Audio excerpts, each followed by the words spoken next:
How to reset Instagram algorithm? First, open Instagram app on your device. The first way is by managing sensitive contents. Go to your profile. Then tap on the hamburger icon from the top right corner. Scroll down to what you see section. Now tap on content preferences below it. Click on the sensitive content button. Select the less option to view wide range of content.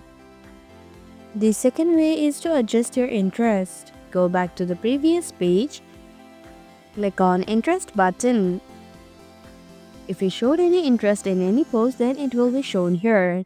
Delete all your interest if you have any. This will help you to show new contents. The third way is by using not interested option. If you don't want any specific type of content in your Instagram, then you can remove it by marking it as not interested. Go to your explore page. Tap on the post or reel that you don't want in your Instagram. Then tap on the three dot icon from the bottom right corner. From the menu that pops up, select not interested option. Now the similar contents won't be shown in your explore page. And that's it.